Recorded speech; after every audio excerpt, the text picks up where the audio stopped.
questions. Insightful answers. Listener's Choice. With Clement Manyathela. Listener's Choice is a feature that is all about you as the listener of the Clement Manyathela Show. We give you an opportunity to co-curate the content of the show with us. So this is where you can send us an email and tell us what stories you want us to look at, especially stuff that we've not sufficiently covered.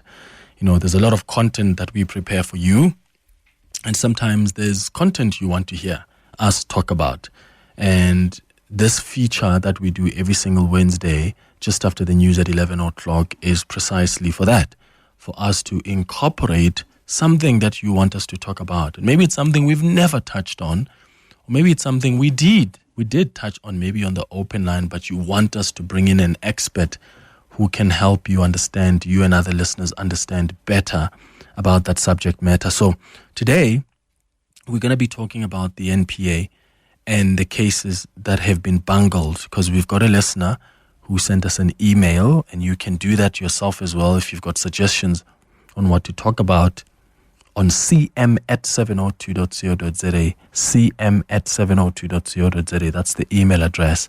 So one of our listeners has asked that we discuss why the NPA has bungled high-profile state capture and corruption cases.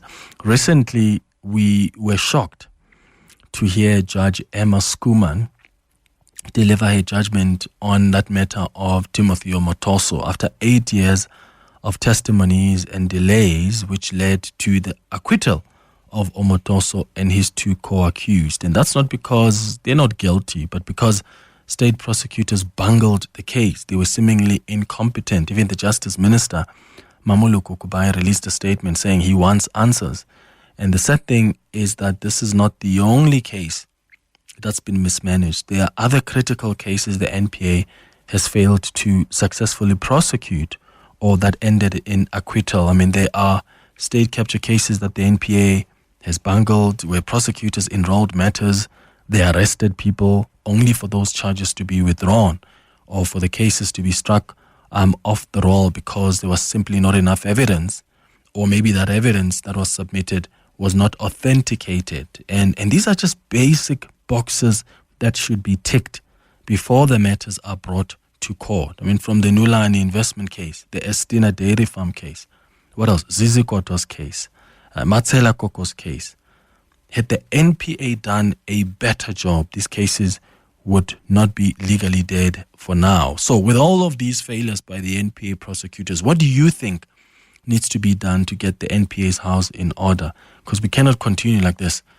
And yes, we know about the issues of resources and skills that are limited, or funding that's limited to the NPA, that is, funding that's been cut, and that has an impact on the functioning of the NPA. But some of the NPA's challenges have been self-inflicted. It's just pure incompetence. So what do you think needs to be done to get the NPA's house in order? And why do you think that we're sitting here with cases that seemingly have been bungled, where the head of the NPA constantly says, I need to find out what happened here, because she herself is unhappy with how matters have been handled? You can call us on 011-883-0702 to share your views. The WhatsApp line is 072-702-1702. Micheal Marchant is the head of investigations at Open Secrets, who's going to guide us through this conversation. Micheal, thank you for your time. Good morning. Morning, Clement, and morning to those listening. Yeah, so let's start with just the role that the NPA is expected to play in addressing, and I want to start with the State Capture Commission, because that is what South Africans have been concerned most about. After the State Capture Commission released its report, our eyes were on the NPA. In fact, we were promised by the NPA that they are bolstering their team so that they're able to respond to these cases and investigate properly and efficiently. Has the NPA been able to do that? Clement, the short answer, as you've also explained in the introduction, is no. There have been no successful prosecutions, not a single one in relation to state capture. And we are now, we are approaching, I guess we're into the 7th year of the NDPP's position or role as NDPP, and we haven't seen any successful prosecutions. The Zondo Commission made a series of recommendations. Some of them were structural, but a large number of them did relate, as you say, to investigation, criminal investigation and possible criminal prosecution. And they ranged through a whole kind of series of state-owned enterprises and other stories, those in the private sector and the public sector. And I think that it has become increasingly clear, although it was quite obvious early on that the NPA was struggling, it has become increasingly obvious that they have failed to bring those cases to fruition. As you said, they have enrolled a lot of cases. They've made a lot of arrests, and they've made a lot of promises. They've brought matters to court. And then one by one, those cases have tended to fall by the wayside. Sometimes, due to a whole range of issues related to the quality of evidence, etc. But for the most part, the cases seem to fall apart because the NPA is not sufficiently prepared to go ahead with those. What I would say is that, the NPA always falls back on this argument to say, well, the evidence before the Zondo Commission, there are different standards when it comes to a court of law. And that is obviously true, but it's also too easy an excuse. And as we've said from the outset, and as you explained, Clement, in your introduction, we are now years down the line, and the NPA's only job, its sole constitutional mandate, is to take the kind of evidence that was before the Zondo Commission, verify it, and then prepare it for court. It was never going to be able to do all of those cases in a matter of years, but the fact that they have not been able to do any, I think at this point really is an indictment of the NPA's leadership and of their ability to deliver accountability. Mm-hmm. Is the problem, you think, concentrated at that leadership level, or do we have an issue here perhaps with prosecutors that are not properly or sufficiently skilled to handle some of these complex cases? One of the things that shocked me was that the judge who delivered judgment on the Omotoso case said that there was a prosecutor who didn't even know the true definition of rape, and that it includes, digital penetration. I mean, things like that. You would expect a prosecutor who is prosecuting a rape case to at least know the full definition of rape and what it involves and what it does not include. So is it just at the leadership level, or could we be dealing here with prosecutors who are in the system who are simply either incompetent or they really don't know what they're doing? They're not sufficiently skilled. I think the answer to that is that it's both. The answer is that both of those things are true, but that they're also linked in that what we needed to see from the senior leadership within the NPA, and this relates in particular to state capture cases, but as you've mentioned, this goes beyond that, so a whole range of criminal cases related to violence as well, is leadership and oversight of the prosecutors that are involved in cases so that we don't find out after the fact that there was incompetence or a lack of skills and that's why the case fell apart. I think it's important to remember, linked to the kind of lack of expertise or skills within the NPA, but also, and it's important to remember that this is also broader law enforcement because we rely also on the Hawks and senior members within the police to assist in preparing cases, is that state capture also deeply affected those institutions. That's not a catch-all excuse, but it is important context to remember that those institutions were targeted by networks of state capture. There was evidence led at the Zondo Commission that senior prosecutors were implicated in trying to undermine the institution and undermine prosecutions. And in turn, many good people left because it was a toxic place to work. All of those things certainly are true. But, and this is where we come back to the leadership, I think given that we knew that, it was all, that was all self-evident many years ago, 6-7 years ago. What we needed to see was a frank and open leadership within the NPA saying those problems do exist, but we're going to root out those prosecutors that were part of those networks. We're going to slowly reskill, and we're going to provide the kind of oversight and leadership to ensure that the most important cases do go through, because there are still obviously competent prosecutors within the NPA. Instead, what we've seen, and Clement, you mentioned this earlier, and I think you've kind of hit the nail on the head, is that there's failure after failure. And what we hear every time from the NPA leadership is that when there's a high-profile failure, we're going to investigate why it happened, and we're going to try and fix it. But it's an incredibly reactive approach. It's not proactive, and it's not kind of ensuring that those key strategic cases, the major ones that you want to succeed, that, the leadership is ensuring that they don't fall apart ahead of time rather than responding after the fact. Yeah, and I mean, we often also hear from the NPA about the lack of resources, financial or technical capacity, and how that affects their ability to build some of these strong cases. Forensic and financial investigation capacity is also important, and I get that, but there's no way that even in cases where the cases are not so complex, and yet there's still some bungling of sorts. Do you think that sometimes it's the pressure that the NPA is under? Because when they're dealing with many high-profile cases, and then those matters end up being withdrawn or delayed or end up in acquittal, sometimes I wonder if the NPA is under pressure, and maybe from us as members of the public, to prosecute those cases to a point that they just enroll matters, even when they are not confident that those matters can result in successful prosecutions. Yeah, I think Clement, just on the first point that you mentioned, the resources question is another classic case of it only being half of the story. It's certainly true, I think, that the NPA and the Hawks are under-resourced, that the state does not give them sufficient resources to tackle the number of cases that they need to deal with. And yet, on the other hand, as you said, that doesn't explain the failure on all of the cases. It might mean, and I think it inevitably means, we're not going to see prosecutions of every single state capture case within a matter of years. But we would have expected to see priorities. I think in terms of the pressure, there's no doubt, I think, that the NPA feels the public pressure. But, in a sense, they're their own worst enemy. Because, first of all, I think that they continually insist to the public that the criticism of them is unfair. And I think that makes it even worse, because the public's expectations of accountability for state capture are not unreasonable.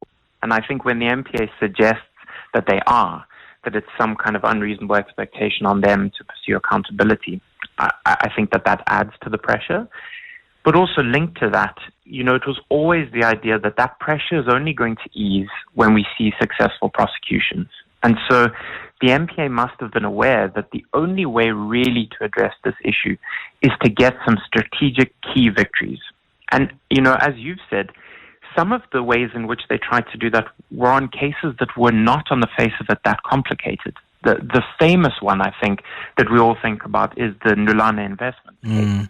That the NPA, it had been described widely as a kind of slam dunk case. It wasn't too complicated, and yet it was really important for state capture because it was the precursor case to Estina, and it was also the case on which the NPA had hinged the extradition request for the Gupta family. And for that to fall apart kind of so publicly, again, the judge in that case really being very critical of the way law enforcement and the NPA handled evidence and how prepared they were for court. That was really, I guess, a defining moment in which if they'd managed to at least, put up a better fight and have some success, I think you would have seen a real shift in public discourse around, okay, well, at least some things are moving and we're beginning to see progress.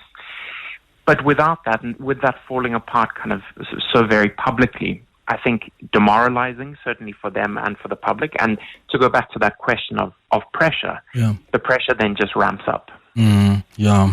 Okay, let's hear from some of our listeners who've got inputs on this, who've got some questions. 011-883-0702. David, let's start with you. You're calling from Centurion. Good morning. Yeah, morning. To me, I think, I could be wrong, but something doesn't sound right about these cases because for some reason, this incompetence only surfaces where there's prominent and high-profile cases involved. But on a daily basis, people are prosecuted and they serve sentences for crimes that they committed. So I do believe that there's something happening in the background, and up until we uncover that something, we're going to keep on having the same situation, because there seems to be, some undue influence happening with these cases, because it can't be case after case that is of a high-profile individual, either state capture or people like, Timothy Omotoso, and there's nothing that is done about it. I mean, the NPA has to come out and tell us that, this, because we're not naive in that way. I mean, I think the problem is that where there's a lot of money involved and our justice system being as it is, with a lot of corruption, I do feel like there's something that needs to be more. There needs to be a different, investigation that is being done, because this can't be. I mean, it can't happen on a continuous basis like this. I mean, we're not stupid. We're not naive. They have to at least treat us with respect and not insult our intelligence, so that we can just believe that constantly. I mean, these high-profile cases, they're not many. Right, but each and every time and time again, it's almost as if people are throwing money at these cases for them to go away. And we can't, all of a sudden believe that, our justice system is not corrupt. It's corrupt. Where there's money that is involved, people go free. I mean, that's just, the long and the short of it. And unfortunately, up until that study is done and that investigation is done, we're constantly going to be facing there's no justice that is going to be done. Yeah. David in Centurion, thank you for your thoughts. And Micheal, that's why you've got people like David who think that there's something sinister happening here, because even Shamila Batoyi, the head of the NPA, will tell you that these cases that are being bungled, or that some South Africans are not happy with how the NPA has prosecuted, they're only but a small percentage of cases the NPA prosecutes. There are cases that are being successfully prosecuted, and yet Zizi Kota's case, you look at Zizi Kota's case, you look at Timothy Omotoso, there are other cases like Matsela Koko's case, that first state capture New Lane investment case that hinged so much on the Gupta extradition. Sometimes you look at these prominent cases, and that's why David says, then you start asking yourself, why are these prominent cases somehow being bungled? And we don't often hear too much about the other cases, because those are being successfully prosecuted. Yeah, Clement, I think that the lack of trust and this feeling that there must be something amiss in the NPA is an inevitable reaction from the public, individuals like David, that look at what is happening and conclude that there are essentially two separate sets of rules, that the powerful are those that are not held accountable. And, on this front, it's so interesting that the NPA often brags that it has a kind of 85 to 95% conviction rate on the crimes that it takes to court.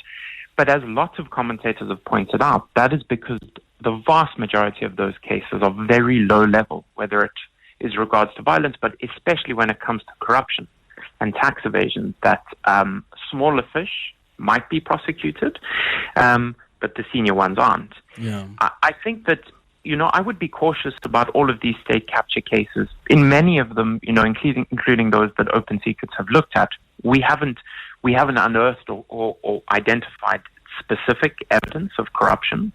But I think that, on this point, there's maybe two things that I'd want to say. The one is that a lot of the high-profile cases tend to be the more complicated cases, especially from a kind of money laundering perspective. That makes them slower. But I think the other really kind of important thing to highlight, to go to David's question, is that there was an investigation in part into this, although it wasn't completed by the Zondo Commission, that revealed very serious evidence against senior prosecutors in the NPA, who, it was alleged, were deliberately undermining cases and trying to hinder justice. What we haven't seen is we have not seen accountability for those individual prosecutors, many of whom remain in those institutions. And I would certainly agree that it is an element of the NPA story that it's really disturbing that it has remained unaddressed. We know, for example, there's been a very public battle that has played out between the NDPP, Shamila Batoyi, and Andrew Chauke, the Director of Public Prosecutions in Gauteng. And she has made very serious accusations. And yet we are, as I've said, 6-7 years down the line, and we do not have finality on that case. And that, I mean, I'm sure is harmful institutionally for the NPA if there's a lack of trust. Individuals still there with serious unresolved allegations.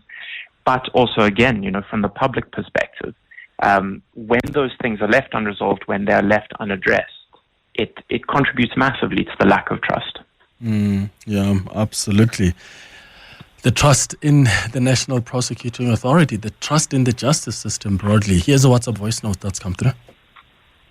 It's Monges in Joburg. My question really is that we talk about these pockets of excellence in our legal system, and these pockets of excellence really show themselves in a lot of cases, but in some cases they don't. Why is it that when it's, to the previous caller's point, why is it that if it's a really important case, we don't see these pockets of excellence, but we see them in other cases? Why do we not utilize or put forward the top talent in prosecuting cases that are really important, or treat all cases with the same level of importance, so that this genius, this brilliance is seen across the board? It's Monges in Joburg. Yeah. Good morning, Clement. I personally feel that we need to look at the legal profession as a whole.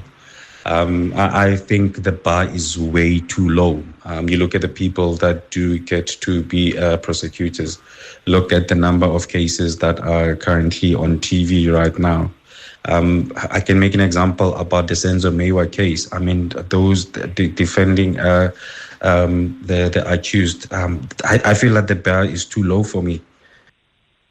Yeah, no, I hear you. I really hear where you're coming from. Let me wrap up with this message from Lucky, who says, Clement, the bungling of cases is often deliberate and not out of incompetence. The cases are deliberately weakened so that the court can acquit after people have been paid, especially prosecutors, because dockets cannot be made to disappear. They're computerized, so that the latest modus operandi is for the investigating officer to mislead or misdirect the investigation, and the prosecutor to present a weak case in court for the court to throw that case out. Yeah, Lucky, I don't know is it that elaborate and so deliberate? I'm not sure about that, but I agree with all the questions a lot of you are asking. Why are we not seeing these? If really we're told there are pockets of success in the NPA, 90%, 80 to 90% of successful prosecution, why are we not seeing some of those even with these high-profile cases? I really share your frustration in that. Micheal Marchant, Head of Investigations at Open Secrets, thank you for making time for us this morning.